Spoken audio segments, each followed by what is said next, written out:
While the ANC's national leadership works to meet an IEC deadline to submit the names of its candidates for the upcoming local government elections, some members of the ANC have complained about the running of the nomination process. We're focusing now on the Eastern Cape because the Provincial Executive Committee has now agreed to set up a team to investigate allegations of manipulation of the process in order to impose certain candidates on branches.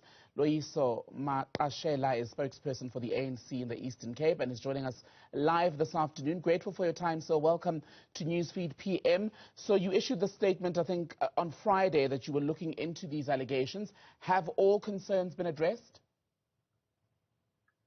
Thank you very much for having us. Good afternoon to you and the viewers. Yes, we can indicate confidently so that the ANC has committed to deal with all the wrongdoings in as far as the candidate nomination processes are concerned. To be clear, we have then not yet set up a structure, a team that will investigate, because our meeting, the extended PEC, started on Wednesday, and it has not concluded up to today. Once we are done, we will again issue a statement, and then on Monday, which is tomorrow, the Provincial Secretary will then, together with the officials, put together a team that we have resolved that it should deal with all the wrongdoings with earnest and then give a feedback, because intention is to actually root out all the corrupt and unethical conduct that has been involved in the candidate selection, and then bring to book all those who are found to have corrupted the system. How is it going to affect your ability to submit the candidate lists to the IEC? We confidently believe that it is not, let alone that we would have wanted a credible process which will produce credible candidates that will have a good standing in the society. However, we will submit regardless. Hence, we have then urged all branches that have got such concerns to have been robbed in the process to make submissions to the provincial office, which the majority of them have done so. And we will then submit, however, continue with the investigation. And as soon as the findings are in place, then with the recommendations, we will implement those recommendations after having ratified them as decisions of the PEC. And then even if one would have been sworn in, those comrades who have made it clear that they will have to vacate those positions, and we bring back the correct people as would have been produced by the credible, process. But Mr. Magqashela, I'm wondering if you're not setting yourself up here for a political crisis that could potentially end up in court, in that you're going to go ahead with a submission and include the names of people whose very existence or presence on that list is being questioned, where people are saying they're there fraudulently, in essence. It would not be the first time that the ANC does it. Remember, there was a Kostas and Dlamini report, which was exactly brought about by such instances. And those comrades were also taken out of government.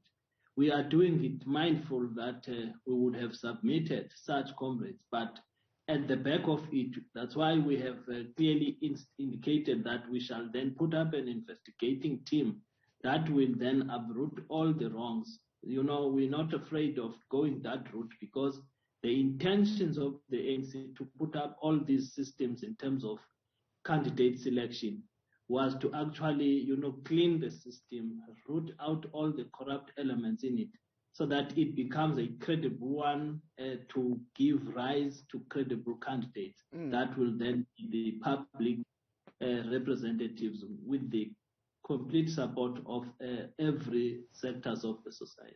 But it is poor housekeeping, or clumsy at the very least, wouldn't you agree, to submit a list that contains people who are being questioned, who some branches are saying were snuck in and imposed on them?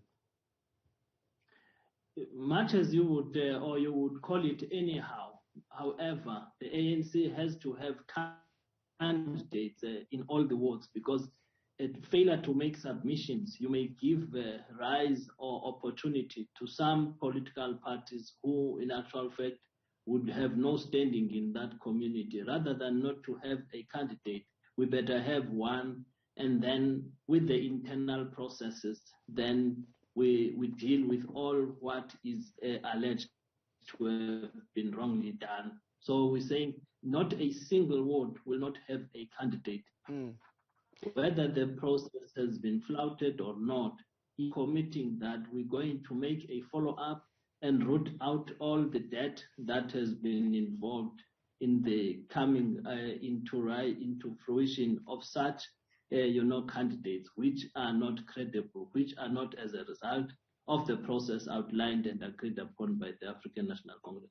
Correct me if I'm wrong, there are about 710, I think, wards in the Eastern Cape, if what I was reading is correct. How many of those for the ANC are unaffected by allegations and potential scandal?